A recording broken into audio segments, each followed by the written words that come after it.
Quick revision bullets nursing officer सरकारी recruitment exam midwifery and gynaecological nursing part 2 के बारे में देखेंगे। Mammary gland in mammals are modified sweat glands. So mammary gland मतलब जो milk production के लिए जो होता है, सो वो है modified sweat glands. Forceps delivery is associated with increased risk of cephal haematoma. Cephal मतलब क्या होता है? हेड है, और हेमाटोमा मतलब ब्लीडिंग होती है। ये दोनों इमेजेस में जो नीचे वाला जो इमेज है ना, ये है सेफल हेमाटोमा। से हेड में क्या होता, ये हेमाटोमा हो गया, राइट। बट यहाँ पर देखो फ्लूइड अकुमुलेशन है, सो this is not a CFL haematoma. Just differentiation के लिए आपको मैंने दिया। इसको कैपुट सक्सिडेनियम कहता है। Okay, what do you mean by that?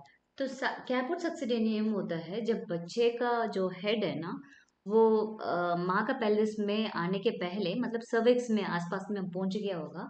सो माँ कई बार वो पुश करना चाहती थी, पुश कर रही थी, बट फीटस का हेड तो एंगेज होके बाहर नहीं आ पा रहा है।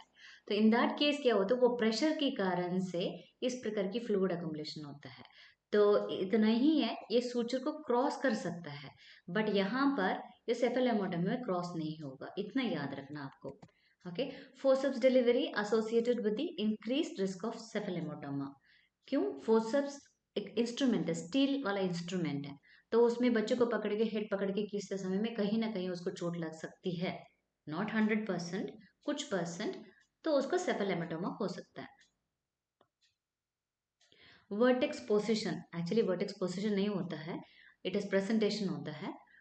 Vertex position of the fetus means fetal head is towards the mother's pelvis. ये माँ का पेल्विस है, राइट। और ये जो है, ये पूरा जो है वर्टेक्स है। वर्टेक्स कहाँ से हम लोग ने पढ़ा लास्ट वीडियो पे? जो ब्रेगमा का बीच में से लेकर ये पोस्टीरियर फॉन्टेनल तक ये वर्टेक्स है। सो ये vertex position of the fetus means fetal head is towards the mother's pelvis. The first evidence of pubertal development in female is usually manifested as appearance of the breast buds, that is called as telache. Okay, जो puberty का time हो गया, 10 साल हो गया, 13 साल हो गया, किसी किसी को 10 साल से शुरू हो जाती होती है, तब क्या होगा, जो ब्रेस्ट का जो निपल है वो धीरे धीरे बढ़ने लगेगा।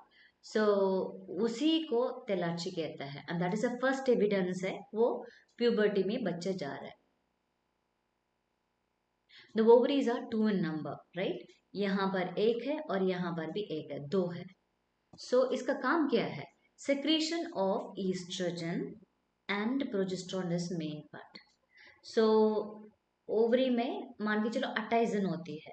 28 दिन में क्या होता है, पहला 14 दिन में क्या होगा, ईस्ट्रोजन प्रोड्यूस होती है, जो बाकी दिन में प्रोजेस्टेरोन ज्यादा प्रोड्यूस होगा। This is the main functions of the ovaries.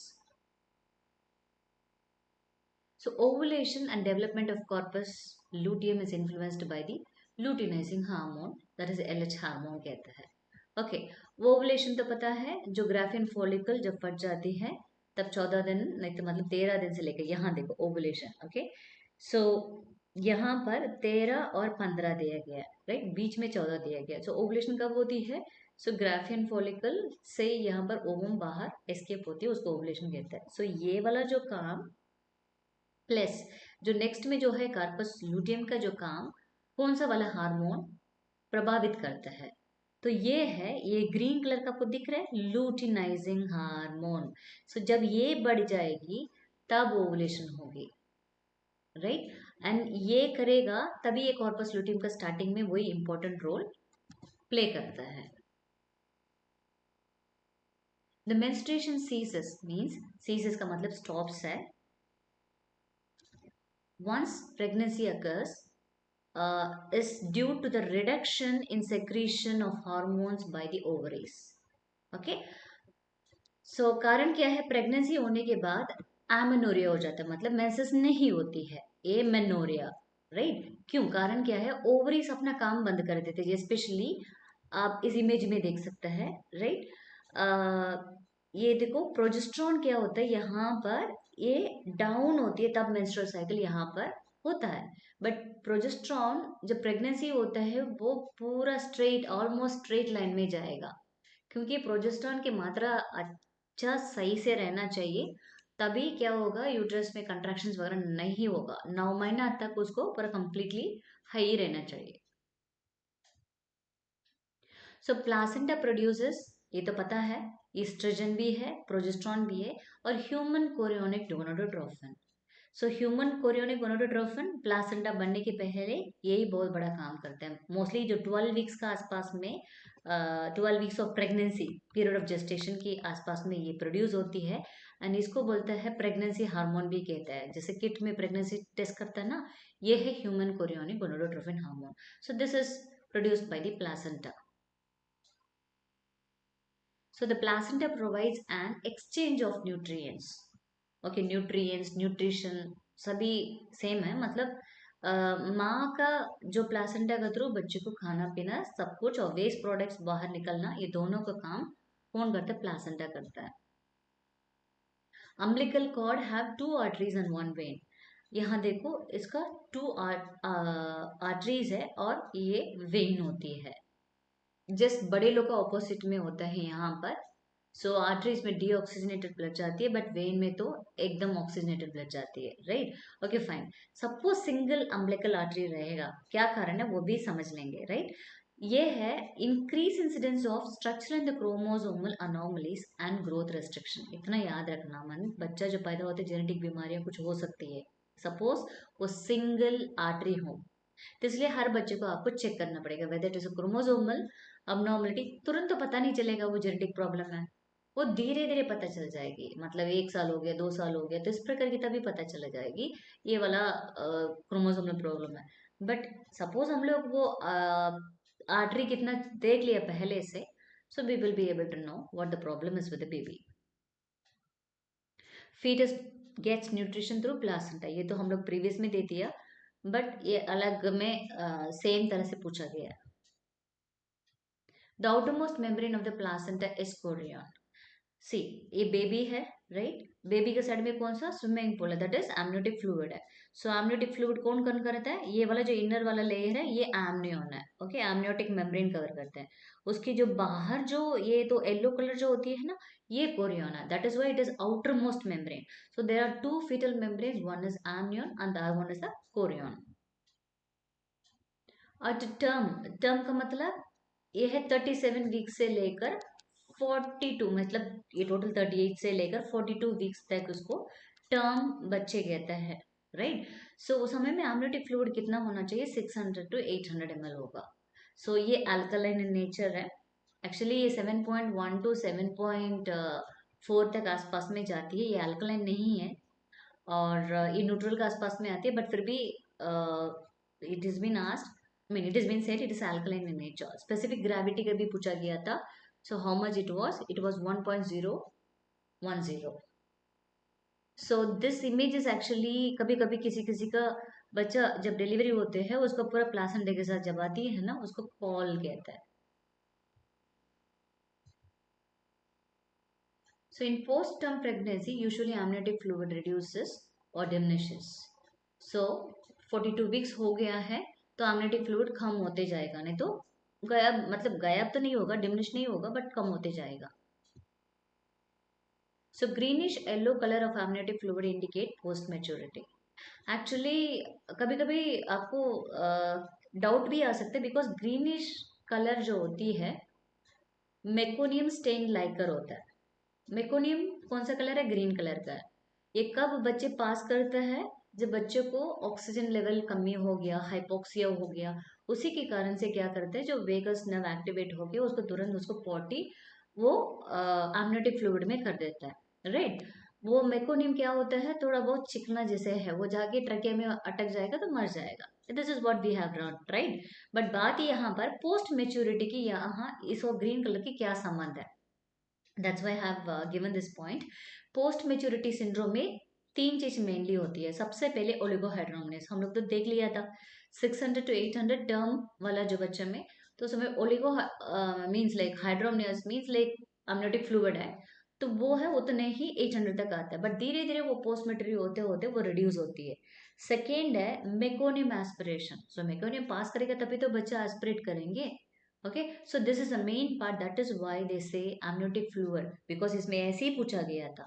So I was wondering how this is actually, जो MSL जो होती है वो फीटल डिस्ट्रेस कहता है, तो उसी के कारण से वो greenish yellow colour amniotic fluid रहते ही है, right. Okay, but post maturity के कारण से इनडायरेक्टली जो सेकेंड वाला जो पॉइंट है वो पता चल जाता है। और तीसरा जो है मैक्रोसोमिक, मैक्रो मतलब बड़ा, बिग, ये बॉडी है, राइट। बच्चे बड़े रहते हैं, मतलब खाना खा के मोटा हो जाता बोलता है ना, उस प्रकार की।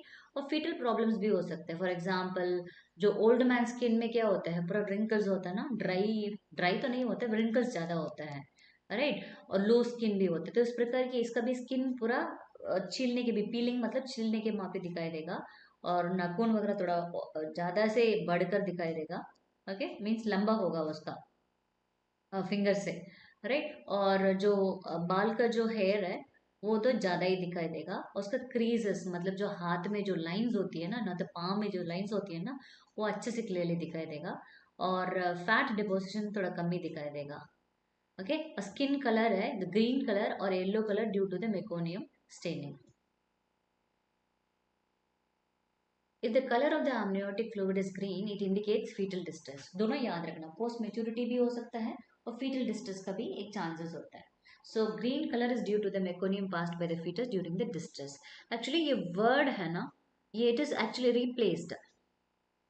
fetal distress का जगह पे नॉन reassuring FHR कहते हैं। I purposefully did not strike that and replace it। Actually fetal distress बहुत कॉमन है, ओके। क्योंकि जो PHC जाएंगे, CHC जाएंगे, कहीं भी जाएंगे fetal distress ही बोलता है। बट इसको नॉन रिएशरिंग FHR ही कहते हैं। ये इमेज में ये मेकोनियम वाला जो है। So the normal color of the amniotic fluid is a straw color, clear and contains the shreds of mucus। So ये है नॉर्मल, ये कभी बहुत लाइट रहता है, this is called as straw colour.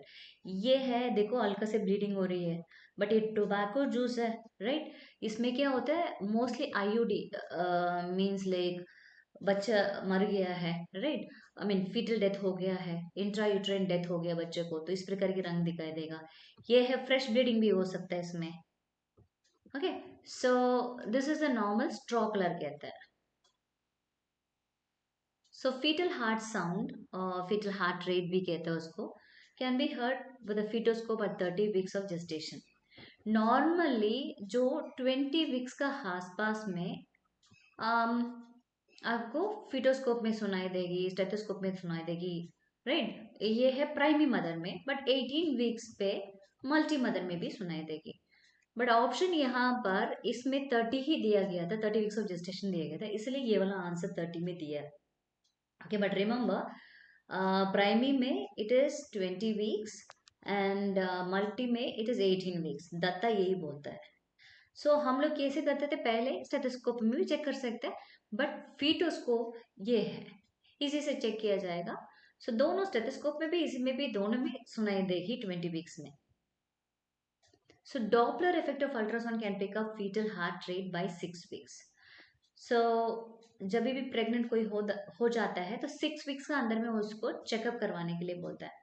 Okay, बच्चे का दिल धड़कन है वो समय में पता चल जाएगा, हार्ट बीट करने लगेगा। सपोज हार्ट बीट नहीं कर रहा है तो इसका मतलब बेबी अलाइव नहीं है, ठीक है। सो इट्स 6 वीक्स मतलब डेड। यूजुअली दत्ता बोलती है 24 वीक्स करके बोलता है, बट बात ये है 6 वीक्स, कुछ कुछ हॉस्पिटल है KGMC वगैरह, वहां पर 6 वीक्स तक मैक्सिमम वो इसको मानता है। सो ऑर्गेनोजेनेसिस, ऑर्गन मतलब जो हमारा अंदर की जो लिवर है ना, और हार्ट है, लंग्स है, सो इस प्रकार के सभी ढेर सारे जो ऑर्गन्स है बनते हैं, फॉर्मेशन। ओके, जो फॉर्मेशन जब होती है जो फर्स्ट ट्राइमेस्टर में, means first 12 weeks of pregnancy पे है। 1 महीने में 4 सप्ताह है तो 3 महीने में 3 4 12 सप्ताह हो गया है ना, फर्स्ट ट्राइमेस्टर तक इसको होता है। सो दिस एम्ब्रियोजेनेसिस बाद में होती है, मतलब 8वां सप्ताह से वो एम्ब्रियो बनने लगेगा। बट जो ऑर्गेनोजेनेसिस एम्ब्रियोजेनेसिस दोनों मिला के उसको ऑर्गेनोजेनेसिस कहता है। तो ऑर्गेनोजेनेसिस में क्या होगा, यहाँ पर देख लेना, लंग्स का एल्वियोला, थायराइड सेल्स, इस प्रकार की यहाँ पर ब्लड है, और एपिडर्मिस है, नर्वस सिस्टम है, इस प्रकार की हर एक जो ऑर्गन का बनने का टाइम वही है। इसलिए बोलता है ना फर्स्ट सेमेस्टर में उसको रेडिएशन के नीचे में नहीं लेके जाना चाहिए, दवाई ज्यादा नहीं खाना चाहिए, नहीं तो उल्टा पुल्टा बच्चे के ऊपर असर पड़ेगा, ये फॉर्मेशन का समय पे। So let we see in part 3।